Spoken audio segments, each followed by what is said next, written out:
Hi everyone, let me just check YouTube once and we are live. Hi everyone, my name is Sahil and it's good to be back. The beginning of this video is going to be me explaining what is going up until now and why the pause in the videos, and then later we'll move on towards a very interesting research paper for today on continual object detection. So if you want to get the paper links, one second, I'm just setting up the OBS. If you want to read this paper along with me as you watch this video or stream, you could go into the description right now. There are all the links available. I'll just read it out to you. um, so you have the paper link, the annotated paper link that I'll be using right now, the code link or the GitHub repository, the poster link, so this paper also has a poster, and the video link where the authors have explained the paper in detail. So you can right away go right now into the description, open that paper till we get started with the paper explanation. So there are a lot of updates. The last paper explanation that we had was the 16th one, BLC, background learning cascade for zero shot object detection, and that video was on October 2nd, which was 3 weeks after the previous paper presentation. So I had one on 12th September, or let me just check it once. Yeah, so 12th September flan paper was uh, explained by me, and up until 12th of September, almost every week there were one or sometimes two paper explanations or discussions that were coming on this channel. But I had some exams to take care of, so from 12th of September to 2nd October I didn't put out any video, and then the 2nd October video explanation I did mention that to make up for the 3 weeks that were missed out, I'll be posting a lot more paper presentations in the upcoming weeks, and all of the papers were also planned, but it's been almost four. So February 2 will be like 4 months since I've uploaded the last paper explanation video. It's been almost 4 months after that, which is roughly 16-17 weeks, and uh, yeah, we missed a huge number of paper explanations. So there are a few updates to begin with. I want to go with some good news. It's kind of relatively an old news, but I didn't share it with you guys on the stream. So I'm just pulling up my, let me check OBS. Yeah, so this is my website. I have put the link in the description. So on 2nd October we released the 16th stream, and on October 18th and the last week of October, I had a bunch of submissions in the NeurIPS 2021 conference at various workshops, and we got multiple acceptances. So a studious approach to semi-supervised learning.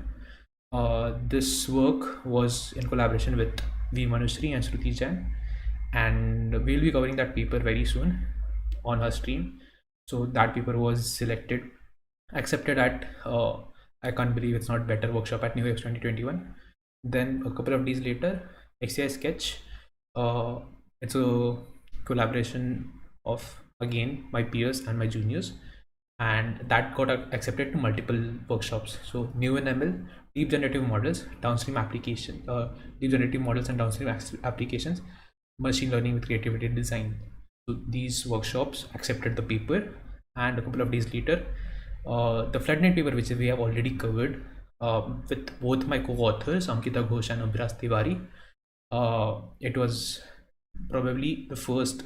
It was the first guest presentation that we had on our channel, and that paper also got accepted at Tackling Climate Change with ML workshop at NeurIPS 2021. So all the three papers that we submitted at NeoReps got accepted at various workshops into NeoReps 2021. So that is one update that I wanted to give. And apart from that, I had a lot of, one second, let me just take care of this. Yeah. Apart from that, there were a lot of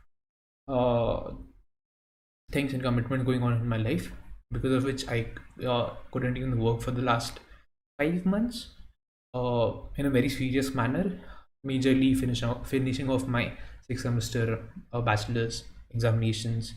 I had to go to campus. We also had like a couple of live streams for coding sessions and discussion sessions. It's still up on the channel, and in those streams I was in Manipal, and that's like the presentations were like paper presentations were completely stopped then.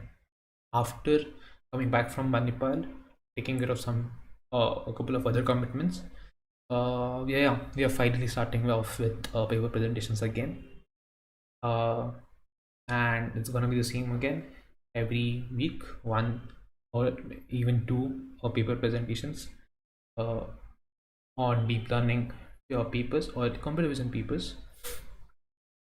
And for I think that's all with the updates.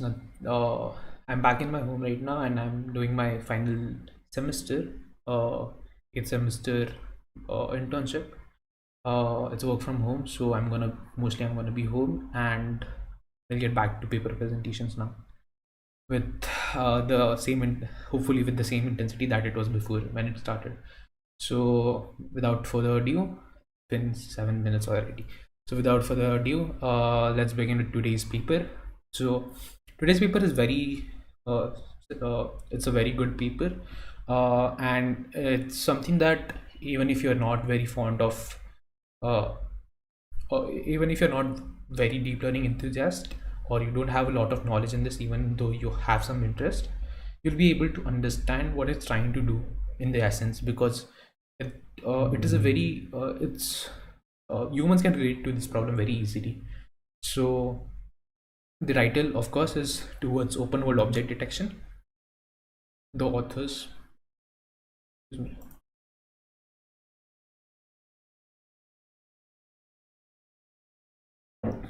Yeah. So object detection, Towards Open World Object Detection is the title, and object detection in on itself is known to identify all the objects given in a image. So the preconceived the preconceived notion that we have, or the assumption that we make whenever we are running an object detection model or training one, is that all the objects in the image are known classes, which means the classes of those objects are already known to us, and we also have the labels along with it. So we have the particular class. So let's say there are 4 objects in the image, and all 4 of them are classified as one of the classes defined in the classifier. But this is not at all realistic. What we have is, whenever I'm going around, there are infinite number of objects which are unidentified, and there are different kinds of objects of the same class itself. There could be a large distance when you map it to the semantic space. There could be a very large distance between 2 objects of the same class than the distance there is between 2 objects of different classes. This does occur because of the variability of the objects that are present in the open world. Now, the ideal way to tackle this problem of our object detection model is just classifying everything that it knows as a known class, everything else as a background, which gets discarded. So to tackle this problem, the model should have an ability to understand what objects in the image are actually known by it, and the objects which are unknown to it. And this doesn't come intrinsically with the classical object detection pipeline that we have. So we should have 2 classifications. one for all the known classes, whatever number of classes that we have, those many classifications, and another node which just says okay, it's an unknown class, right? So if you have C classes, then there will be C plus 1 nodes, 0th node determining that it's the unknown class. All right, now this solves a very fundamental problem, that is, if there is an unknown class in the image, then the model will not.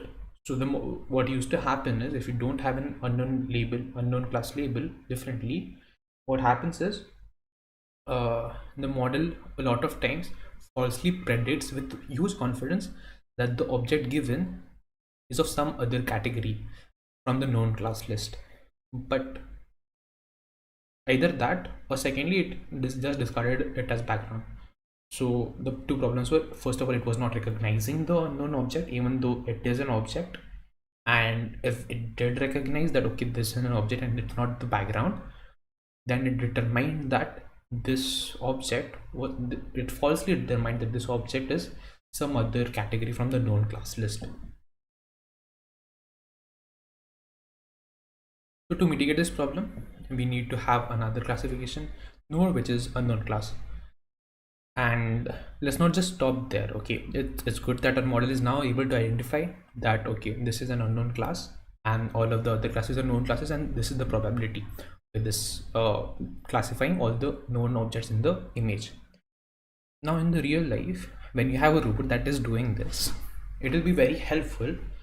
The robot is already trained on millions of examples of all the known classes before it was shipped.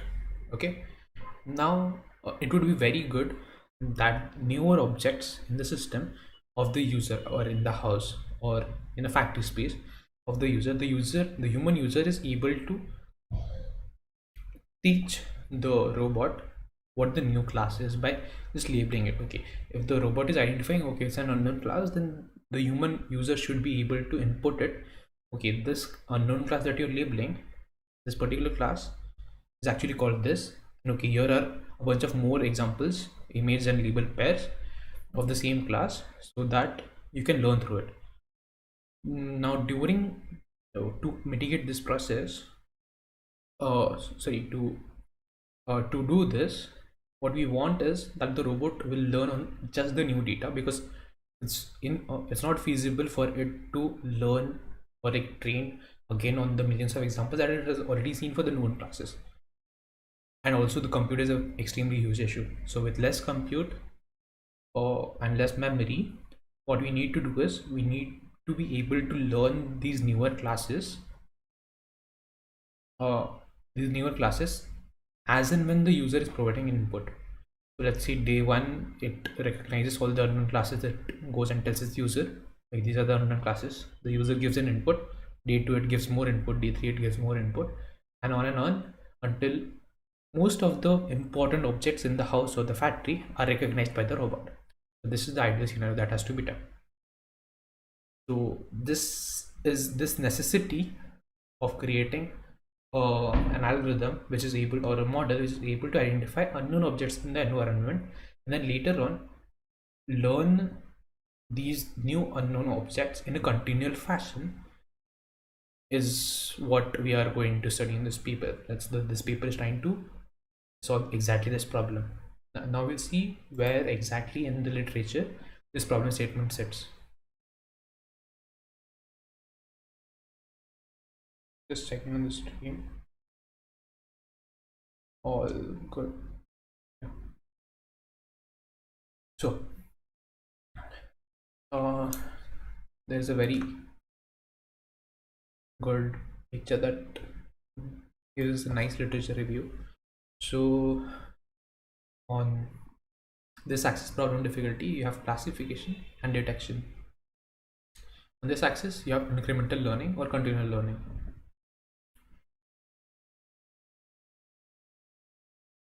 And on the last axis, you have open set learning, which is the problem statement of having unknown classes in the environment that we'll look into in more detail. So there has been a bunch of papers, if you see in incremental learning classification, a little less in continual learning detection. Then you have open set learning classification, couple of papers, and little less in open set learning detection. Now this paper, they've used some word, but it sits at the intersection of detection, incremental learning, and open set learning, which these they mentioned that is the first and the only paper that is trying to solve this problem. There is another just one standalone paper which is open set incremental learning and classification, but there has been no papers according to them in detection. This is the first study that we'll be going through.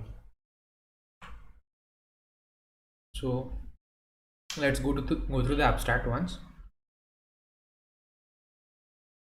Humans have a natural instinct to identify unknown objects in their environments.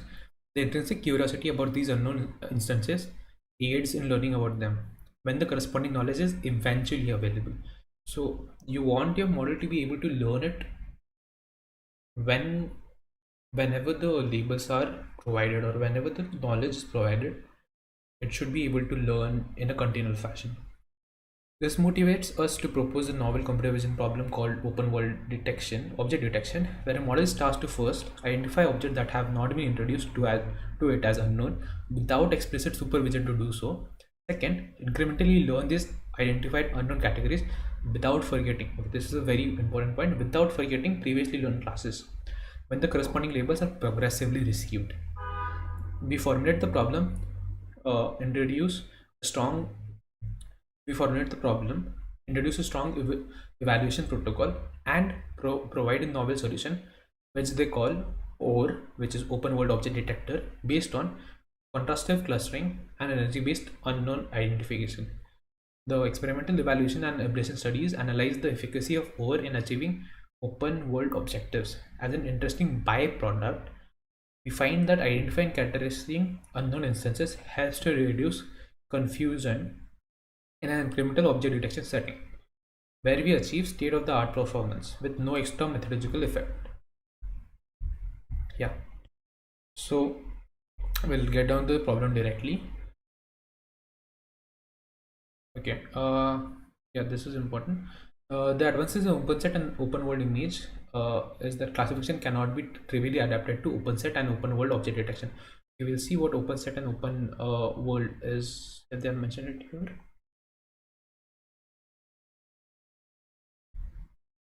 Okay, have they, yeah, let me check once.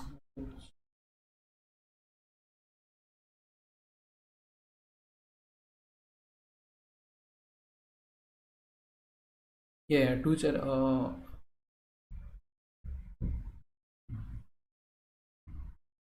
incrementally.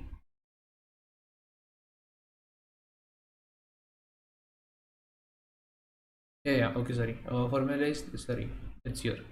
So recognizing an unknown as an unknown requires strong generalization. This is formulated as open set classification problem. And another paper, Bendel et al. Extends open set to an open world classification setting by additionally updating the image classifier to recognize the identified new unknown classes. So open set problem, classification problem would be just to recognize, okay, this is an unknown and this is the classes, or these are the known classes. But in open world, you expect the classifier to also learn or update the information about these newly formed unknown objects.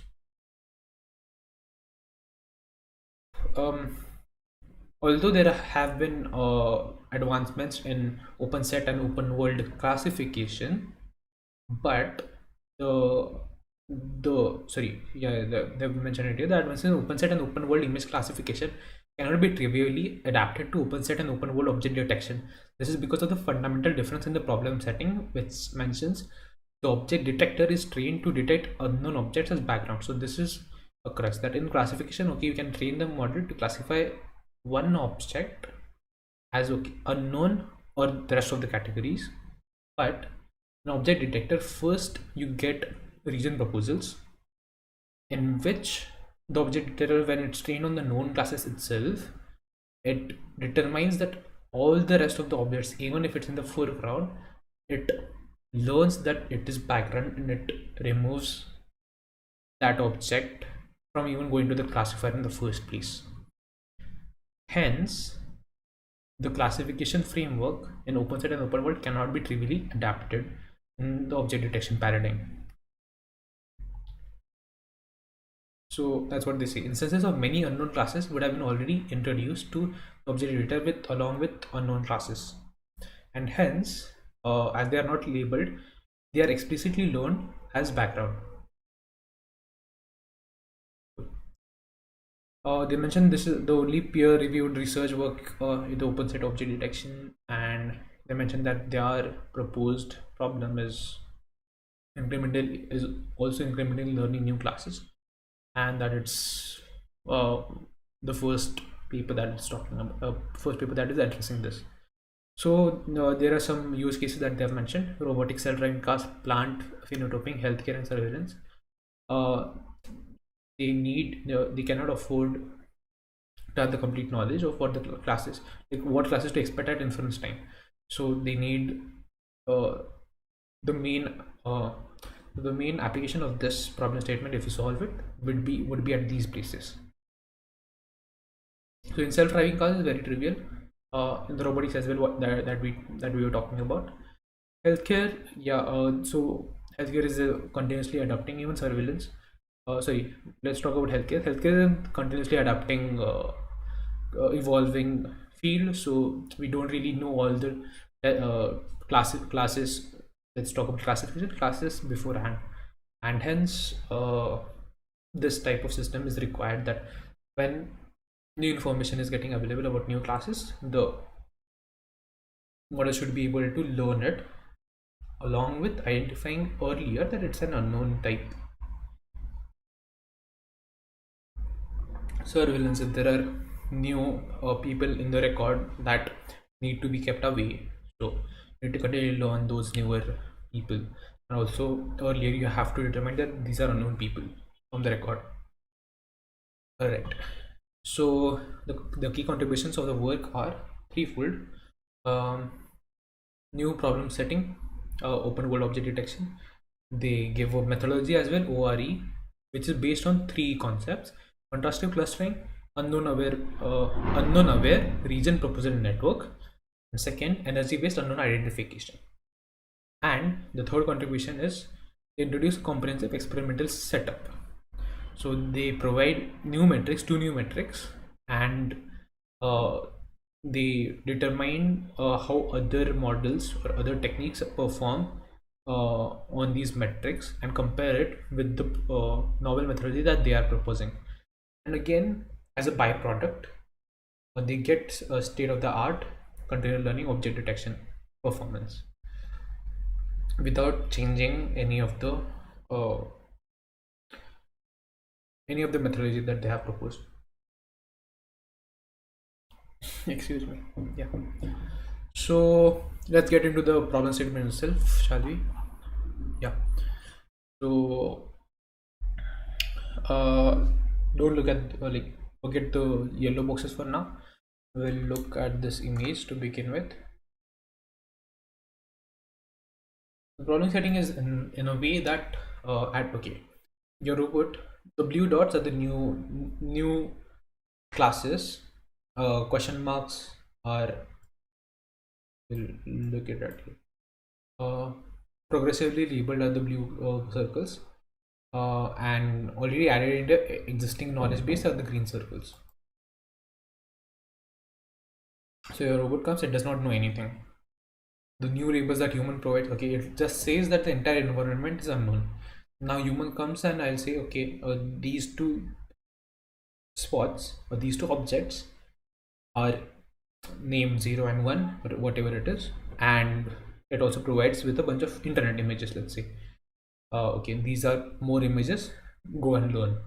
Now these two will be included in its knowledge category. In the next timestamp, these two are labeled green because the model has already learned these. Now the human provides two more labels. Okay, this object is called this, and this object is called this, and here are a bunch of images from the internet that you can learn from. Now it goes So the detection model tells, okay, all of these are unknowns, and the human gives the it labels object of interest. Like, okay, now for the classes that I know, human gives more two new objects that are known, and then it goes on until all the important objects which are classified as unknown are learned by the detection model. All right. So this is the incremental setting that we have. Now I will look into how it's done. The input image we have, it passes through a backbone, which could be any pre-trained ImageNet model. We get a feature vector which is passed through an unknown aware region proposal network. What this does is it proposes bounding boxes in the image. It proposes regions and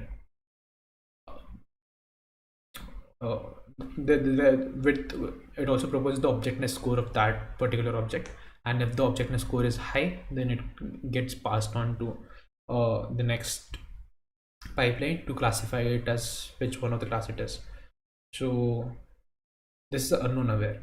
So we have some mechanism here that predicts the unknown in the environment, which helps in further classifying. So the problem that we had earlier, that the region proposal network itself labels everything else as background and just discards it. So the unknown objects will be discarded by the region proposal network itself. That problem is mitigated by some methodology here, where unknown objects are also picked up, and then it goes further for the classification head to determine, okay, if is it actually unknown, so it's okay, it's unknown, or it's one of the classes that it already knows. And yeah, so one of the feature representations when passing through the network, what you want to do is you want to, okay, so this is the like one of the three contributions is some mechanism in the region proposal network. Second is contrastive learning. So what you ideally want is that all the feature representations that, okay, so this blue box, all the feature representations of same class are close together, and of different class are further apart, as we talked about in the very early stages. But this is not very like, there is no incentive for the model to do this. So what happens is we use this mechanism, contrastive clustering, and have a contrastive loss, in which we push away the representations of two different classes further apart, and the representations of similar objects of the same class together. So this is through another mechanism that we'll talk about in detail. And then third, instead of having a normal classification head, you have an energy based classification head, which is able to determine it better if the existing input feature vector, if it comes from the known class distribution or unknown class distribution, because as we'll see ahead, there's a clear distribution, a clear difference between the distributions of known classes and unknown classes. The regression head will again give you the final coordinates of the bounding box, and the classification head, energy based classification, which is the next next contribution, it will tell us which class it belongs to, or it belongs to the unknown class. Okay, now I don't think we'll be using this notation anywhere, but I think it just it gives a bit more clarity if we look at it. So k is known, sorry, yeah, k is the known classes at time t, kt. It consists of classes, so the numbers, the passive numbers 1 2 till c, and 0 is reserved for unknown classes. But time t, the known classes are just from 1 to c. Alright, now the unknown classes is from c plus 1 till infinity. So to take care of the infinite problem, the classification head in like softmax, rhyming softmax, it what they usually do to mitigate this is they assume maximum number of classes and just assign that, and whatever, okay, so if c is always going to be lesser than that maximum bound, and from C plus 1 till that maximum bound, all the nodes are just given very high negative score, so it does not affect softmax at all while calculating the loss, because e power minus uh, e power some negative number is 0, right? So very large negative number is 0. Alright, so that's how they mitigate this infinity problem, but while stating it, the unknown classes goes from C plus 1 till infinity. Now let's say MC is the classification model which knows only C classes. Okay, if it knows C plus 1 classes, then it will be MC plus 1. Okay, this is the object detection model. Now at timestamp T plus 1, the human will label n new classes. So in the image that we see below, the n is equal to 2. Every instance the human is labeling 2 new classes for it. Okay, so at T plus 1, n more newer classes are labeled. So MC, the model MC, will change from MC to MC plus n, and the known categories are at KT plus 1 is KT, whatever KT was, plus C plus 1 till C plus n, where n is the number of new tasks labeled. Okay, this is just a notation. I don't think we'll be using it, but it just gives a bit more clarity to what's happening. So every timestamp, n new classes are being determined by the humans through the labels, and we are continually adding that to the known class list. All right. So going back to the reason proposal network, the way that it deals with classifying unknown is, now you have labels. Okay, you have your label data, you have images, input images, and then you have the respective bounding boxes also. So in reason proposal network, what you do is you filter out all the proposals that has a very high intersection or IOU with the labels that there are. So all of them will be known classes.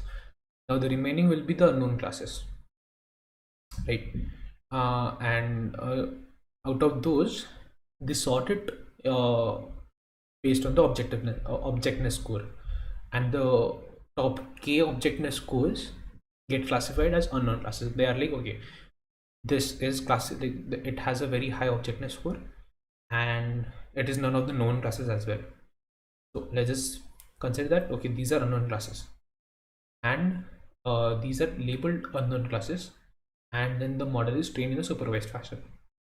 Okay, so during inference, what will happen is it will already, okay, we'll have a threshold of, okay, above this, okay, this is a known class, and removing that, these are the rest unknown classes, and then top k will be passed, and then it will be classified. Okay. So this is how we mitigate the unknown class problem in the reason proposal network. Second, contrastive learning. So as I said, the feature representation in the multidimensional space, two vectors should be as close as possible if they're of the same class, and if they're of the different class, it should be maximum. So the loss function can very simply be put, when you go to the equation, it says the same thing. It's just the distance. So the loss has to be higher, so a bigger value has to be assigned if the distance between let's say, okay, we have a data point which is the refrigerator. All right, now the loss is very less if this data point is close to the, let's say, the circles determine one vector out of which represent that class, right? Now the lesser the distance between this data point and the circle that's predetermined, the less loss it should have. Okay, so this is directly the distance. The lesser the distance, the lesser the loss. And it should also be that so through this term, it will have that all the data representations or feature representations of the same class will be very close together. Now you want to push it away from the other feature space or other class representations. So you will add the distance from this particular refrigerator data point to all the other classes.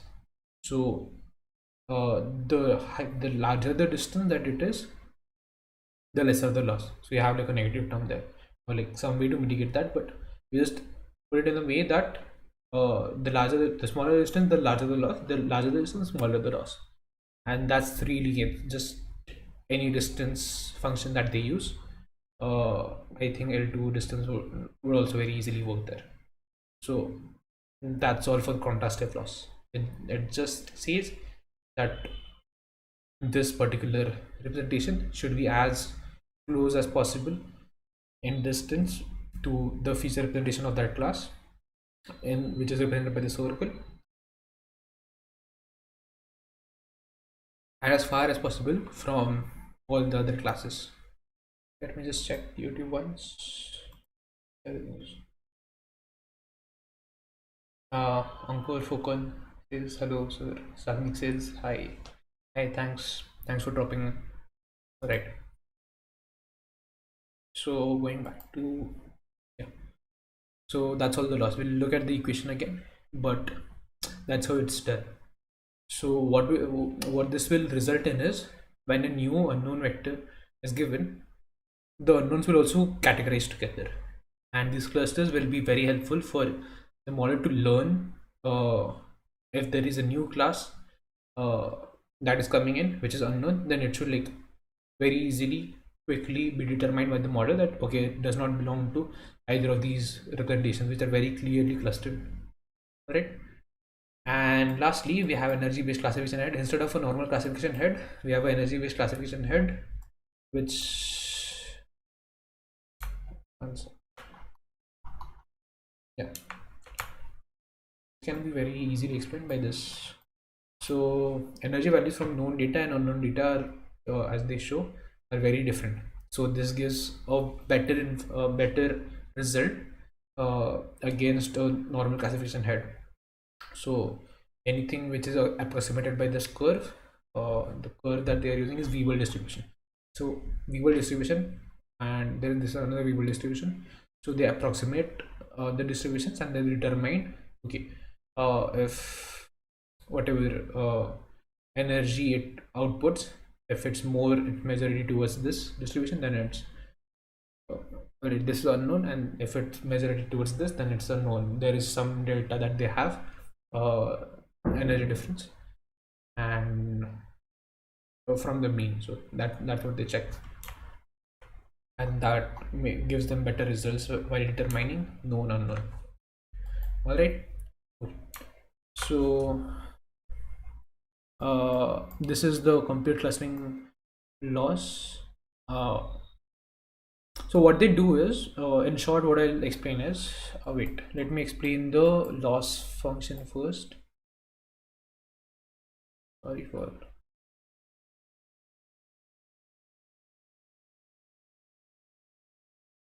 what just happened.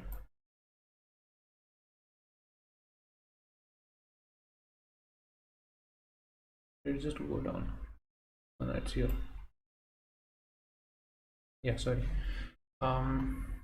Yeah, so the contrastive loss is, contrastive of FC is a summation of these distances. So it's basically the distance between the feature vector and pi, so where I equal to c. So this is pc. So feature vector of class c, and pc is that vector that the circle dot that I was showing. So whatever the distance is there from, we are considering a refrigerator, so this data point and this circle, whatever the distance is, that when your data point is, so when like your label is the refrigerator and your class representation, so it's this distance. And secondly, yeah, it's the maximum of 0 comma delta minus d. Okay, so the negative distance comes in picture here when that I is not equal to c. So when it's that data point, the refrigerator data point is determining its distance with all the other representation, vector representation of all the other classes, then it's like a negative distance. So if it is above a threshold, then okay, it's just zero loss. So at least minimum the minimum distance is determined by delta. So if it surpasses this, then this becomes negative and zero loss will be considered. Else it has to, so this is like the softmax that we have. It has to surpass this hinge, the hinge loss is there. So this surpass this hinge for it to have zero loss. So that's the minimum distance between two clusters, like the two representations of two different classes. Okay, so knowing this, now what you do is uh, you have to initialize these circles, right, of all the classes, and initially the weights are whatever you use, have initialization if you use, or random initialization using a Gaussian distribution. What happens is the weights are not trained, so it will have very random distribution, so all of these circles will be badly initiated. Instead, what we have is we let the model train for a couple of epochs, which is determined, and after it has a decent enough representation of these classes, then what it does is it just passes all the instances of that particular class and fetches all the feature representations and just averages it out. So that's the best feature representation the model can provide at that time, and that is that this vector is updated after a couple of epochs.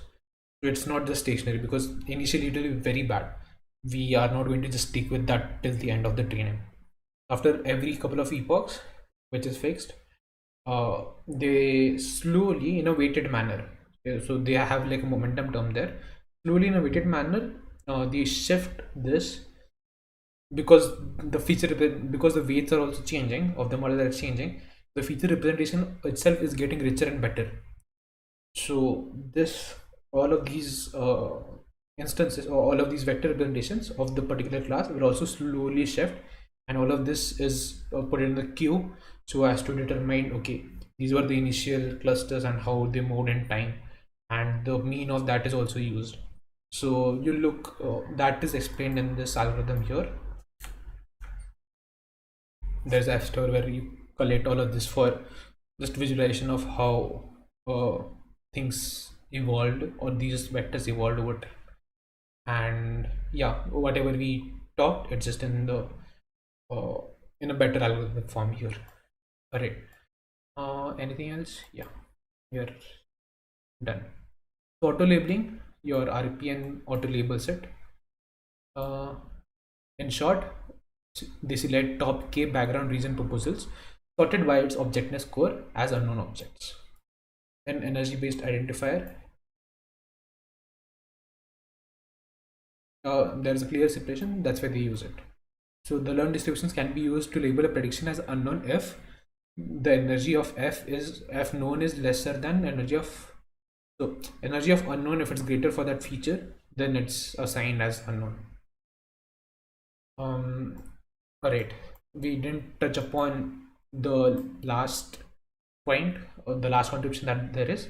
So to alleviate forgetting, what they have is, they mention a bunch of literature from continual learning, and they say that memory replay has shown very good promise, and that's what they are doing.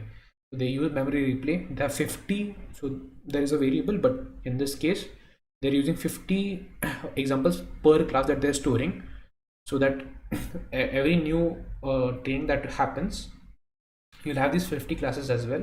50 at least, at the most 50 instances from every class will be present during this training. So if you have like 10 already known classes and 2 more classes are there which you're going to train your model on, then you'll have like 50 examples from all the previous 10 classes, so 500 examples from them. You train on them as well as the 2 new classes that you have.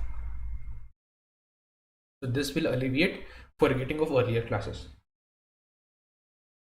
All of the results we are going to see very soon. So this NEX, so that's what they call exemplar set. Yeah, another next thing we are going to, this is their setup and their contribution. Now we are going to see what results, or like how do we even quantify these results. As I said before, they are going to mention the metric. Okay, guys, if you have any questions, please, if you're around, ask in the chat, of course, or later in comment section also. All right. Yeah, we'll just continue. So moving towards the evaluation protocol, they have, this is wilderness impact is a metric that they introduce, is the precision of known classes divided by precision of known plus unknown classes minus 1. Precision of known classes is always going to be higher, because whenever unknown classes come in, the precision of the model goes down because it's witnessing these unknown classes, right? Precision of known classes is always going to be higher. In ideal scenario, we want that the precision of the model should not go down when unknown classes are introduced. Hence, ideally wilderness impact would be 0. So the lesser the wilderness impact, the better it is. And yeah, this is the first metric that they propose. Second metric that they propose is absolute open set error, AOSE, which is very simply just the number count of unknown objects that get wrongly classified as any of the known classes. This was the problem that we even earlier talked about, that the problem with object detection models is that even if it picks up the unknown classes, it misclassifies it as one of the known classes, and that's a problem. So to quantify that, they are just having an absolute open set error where they report the number count of unknown objects which are wrongly classified as one of the known classes. And MAP, and in all the object detection papers that we see, we see that MAP is, or incremental learning, we see MAP is there. Right. Then a bunch of implementation details which we won't go into, and then the results. So they have, I think the zoom is fine. So looking at this table, OR is performing the highest every time. Task 1, task 2, task 3, task 4. Every new task, new instance, new objects are labeled, and they have an Oracle classifier. Oracle, what are they calling it? Yeah, Oracle model, which just has access to all the known and unknowns from the beginning itself. And this is like a ultimate benchmark that they have to reach. Then they have a normal faster RCNN benchmark, and then faster RCNN with fine tuning they have allowed. And they compare, and every single time they are outperforming normal benchmarks. So just showcasing that the 3 new methodologies that they are proposing are actually helpful. All right. Then that test on it also achieves state-of-the-art in continual object detection. 10 plus 10 setting, 10 classes are already known, 10 are unknown. So if we train them, what is the MAP score? OR is always getting the highest. 15 plus 5, 15 known, 5 unknown, 19 known, and 1 unknown. Every single time it's getting the highest metric as they're comparing to everything else. Then every component is also studied here in the Ablation study. CC is contrastive clustering, ALU is auto labeling of unknowns, the regional proposal network that we had, and EBUI is energy based unknown identifier. So the final classifier, which is energy based. So what happens when that is there? So Oracle, again, the best metric that you can have.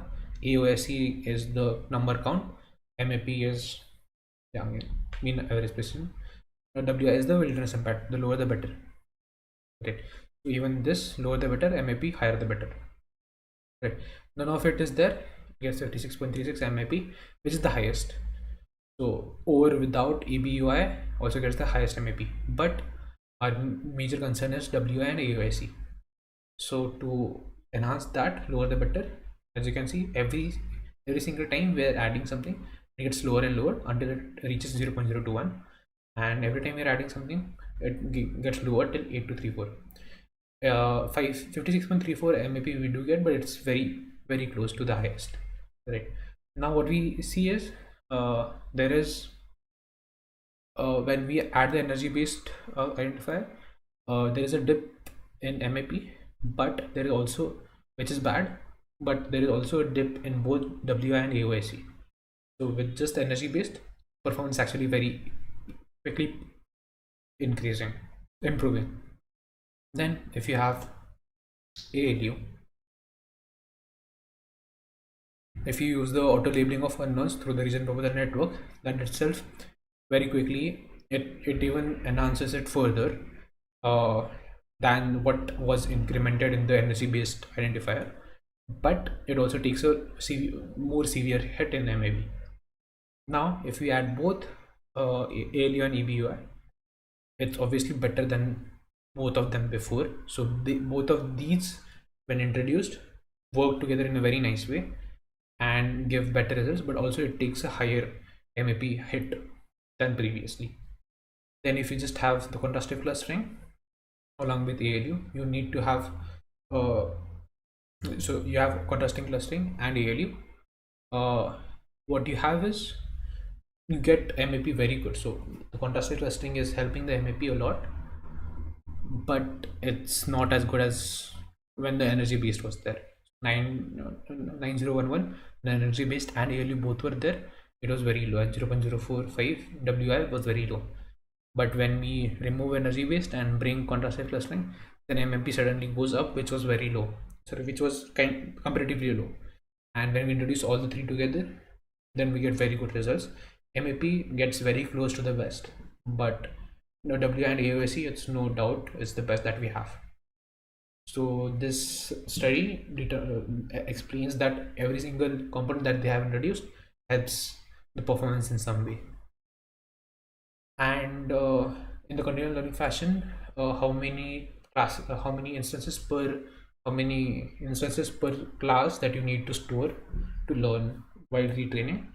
So going from 0 to 400, the larger number of examples, you would think that it's better, but no, it was taking a hit at wilderness impact and AOIC. So on non classes, it was taking an impact. Hence, balance it both.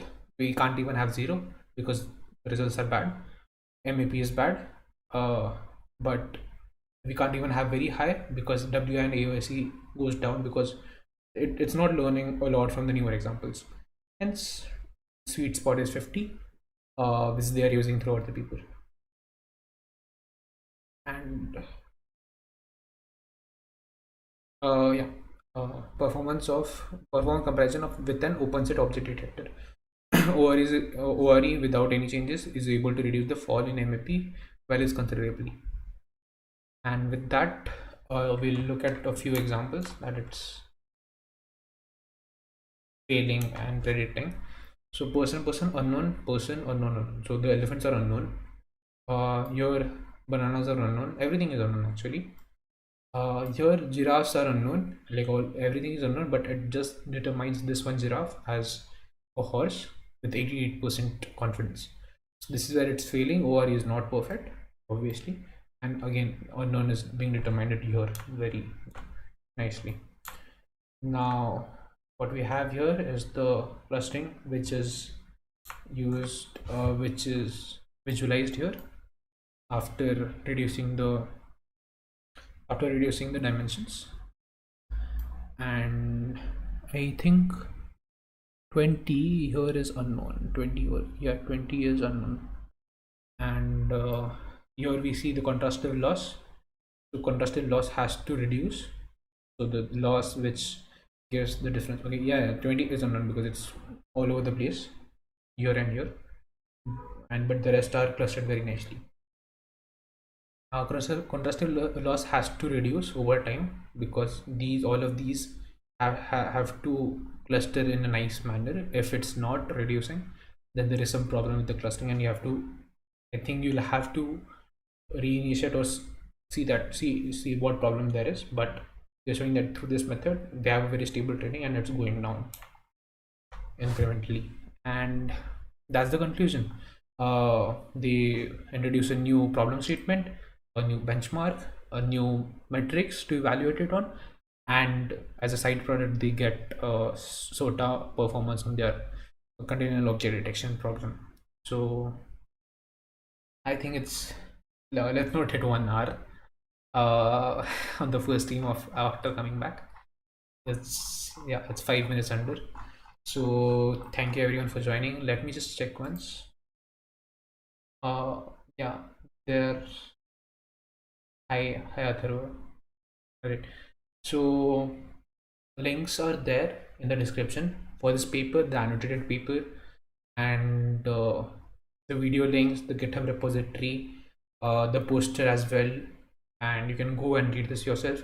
If you have any questions, you have all my social details also. You have my website, you have my email ID, and other details mentioned below. You can reach me, or even in comment section, you can put your questions or approach me through any of the mediums, and we'll have a discussion, obviously. And if you have any other suggestions for papers that you want to come yourself and present, or you want me to cover, please let me know in my comments, or you can reach me out through all the social media that I have mentioned. Thank you everyone for joining, and glad to be back. See ya.